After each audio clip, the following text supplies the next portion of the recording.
देखिए, इसका नाम है national education policy and we should give some credit to Modi जी।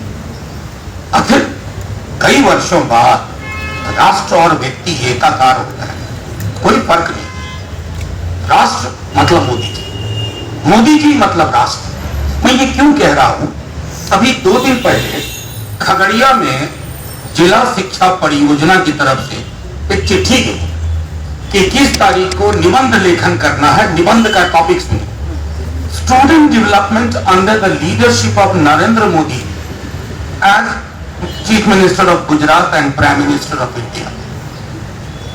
अभी तक हम लोगों ने सुना था कि मृत महापुरुषों पर अब इनको भरोसा नहीं है कि जाने के बाद कोई लिखवाएगा कि नहीं लिखवाएगा, जीते जी लिखवाएगा।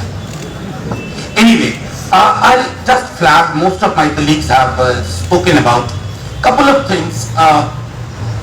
जैसे नमिता जी ने भी कहा, if you carefully listen to the ad of mutual fund, तो जब आपको बेनिफिट्स बताए जाते हैं तो रुक रुक के बताया जाता है, और अचानक से बहुत तेज आवाज हो जाती है जब आप सुन नहीं सकते, जिसमें रिस्क की बात होती है।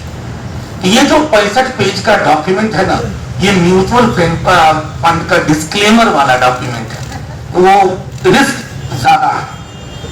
अब मेरे कई सारे टर्म्स एंड कंडीशंस अप्लाई जो जिसमें कहते हैं, और अक्सर वो टर्म्स एंड कंडीशंस कंज्यूमर के खिलाफ ही होता है। मेरे मित्र रतन ने मुझसे कहा कि संसद में तो मैं मुगालते दूर कर दूं, संसद एक ऐसी चीज है जो महज अब इमारत, और पुरानी वाले में चूंकि आत्मा भटक रही है पुराने लोगों की, तो हमारे प्रधानमंत्री जी ने कहा कि भटकती आत्माओं के बीच नहीं रहना है, नई इमारत बना रहे हैं संसद की। मैं ये इसलिए कह रहा हूं कि संसद पे भरोसा मत कीजिए। किसानों ने संसद पे भरोसा नहीं किया। मैं संसद में उस दिन था और मैंने कहा था ऑन रिकॉर्ड कि सभी दलों को चाहिए कि विप, दलीय विप को छोड़े।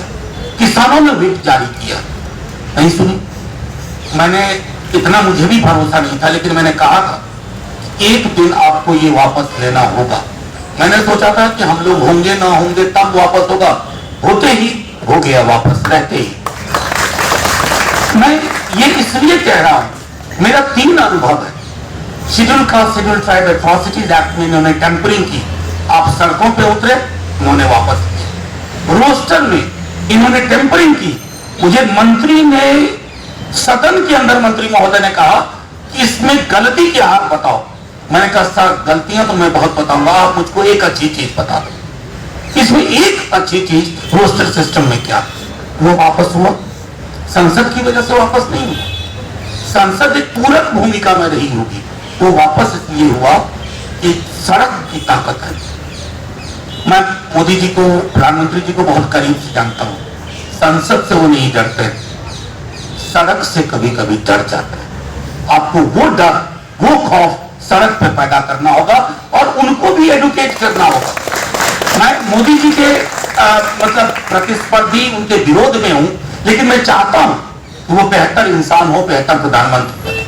और चूंकि बेहतर प्रधानमंत्री बने तो इस तरह के लो हैंगिंग फ्रूट्स को पकड़ना छोड़ दें, क्योंकि अगर हिंदुस्तान की नेशनल एजुकेशन पॉलिसी बननी है ना, it has to have a national character. आपकी पूरी की पूरी समझ गांव बेल्ट के प्रबुद्ध लोगों तक अगर है तो आपका ये नेशनल एजुकेशन पॉलिसी तो कतई नहीं है। ये न्यू एजुकेशन पॉलिसी हो सकता है आपके न्यू इंडिया का, जहां आपने ये तय कर लिया है कि शिक्षा को बाजार के समक्ष साष्टांग करना। और मैं ये देख सकता हूं, टेलीकॉम में हमने ये देखा है, हम सब याद करें टेलीकॉम में क्या हुआ। आपको उसी तरह की व्यवस्था, अभी आपका 12th का एग्जाम हुआ नहीं तो जैसे जियो का कॉल आता था आपके लिए 4 GB फ्री में मिलेगा, आपको इसी तरह के कॉल आएंगे कि साहब ऐसा है ना कि हॉस्टल में एक पर्दा एक लगा के देंगे आपको अलग से, उसका आपको चार्ज नहीं देना पड़ेगा। Education had an emancipatory role. आप बाबा साहब को पढ़ो, मैं अपनी बात नहीं कह रहा। कॉन्स्टिट्यूएंट असेंबली डिबेट देखिए, क्या नजरिया। Education was perceived to be an instrument of emancipation आप क्या कर रहे हैं आज इतने वर्षों बाद।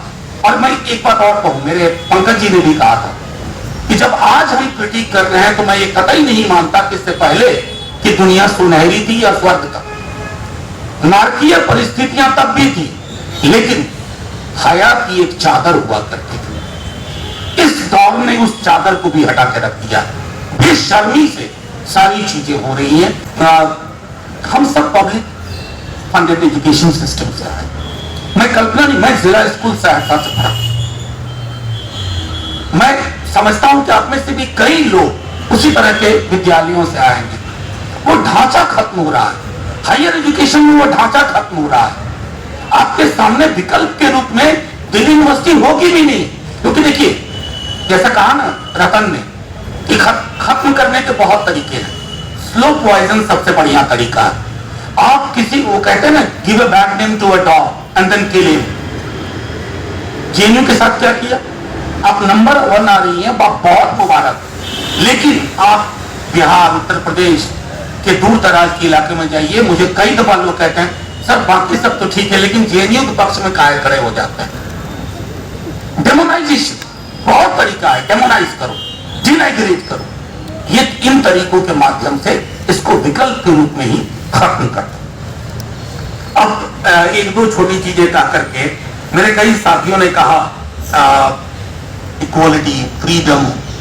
मेरा मानना है कि कोठारी कमीशन जब आया, हालांकि उस पर भी हमने कोई काम नहीं किया, इसलिए मैं कहता हूं कि अतीत में सारी चीजें अच्छी हो रही थी, ये भी नहीं, लेकिन हाँ एक क्रिटिकल नजरिए के लिए स्पेस था और उस स्पेस को देशद्रोह की संज्ञा नहीं दी जाती थी। I think we should be thankful to all the Prime Minister who actually happened to be the Prime Minister of India before Narendra Modi ji, क्योंकि वो एक चीज मैं समझता हूं कि अब देखिए इक्वालिटी, फ्रेटर्निटी। अभी हाल का एक वाकया बताता हूं। आप लोग कहते हैं ना संसद अद्भुत चीज है संसद, यहाँ चुपके से, और मोदी जी की पार्टी ये वाटर टेस्टिंग का काम करती है। एक फ्राइडे को हम बैठे हुए थे, तकरीबन 25-30 लोग ही होंगे। एक बिल अचानक से इंट्रोड्यूस होता है प्रियम्बल में अमेंडमेंट का। तुम मेरे कान खड़े हुए। बचपन से तो प्रियम्बल हम लोगों के लिए गीता, बाइबल, कुरान है। हालांकि मेरा उन तीनों किताबों से कोई बहुत वास्ता नहीं है, फिर भी कहने को गीता, बाइबल, कुरान है।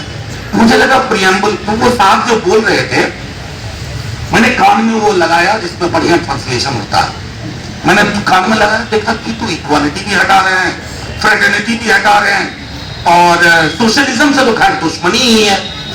फिर मैंने ऑब्जेक्शन लिया, काफी हीटेड आर्ग्यूमेंट हुए। Finally it has been resolved. But my worry is these are the moments when the regime tests it. It's a test document for us. तो उस व्यवस्था को तोड़ने के लिए इसमें प्रावधान नहीं है। एक मिथकीय अतीत का गौरवगान है, और मिथकीय अतीत के गौरवगान से कोई देश महान नहीं बनता। वैसे ही बड़ी मंदिर, चौड़ी मस्जिद, विशाल गुरुद्वारे से भी कोई देश महान नहीं बनता। देश महान तब होता है जब आप नेशनल डिस्कोर्स की इज्जत करते हैं, आप अलाउ करते हैं रीजनिंग को। आपने अनरीजन को रीजन के ऊपर बिठा दिया है, और ये पूरा दस्तावेज रीजन की कैजुअलिटी का दस्तावेज है। इससे ज्यादा बहुत सारी चीजें हैं। जिंदाबाद साथियों, जिंदाबाद। NCR करंट न्यूज़ को सब्सक्राइब करें और नोटिफिकेशन सबसे पहले पाने के लिए दबाएं बेल आइकॉन।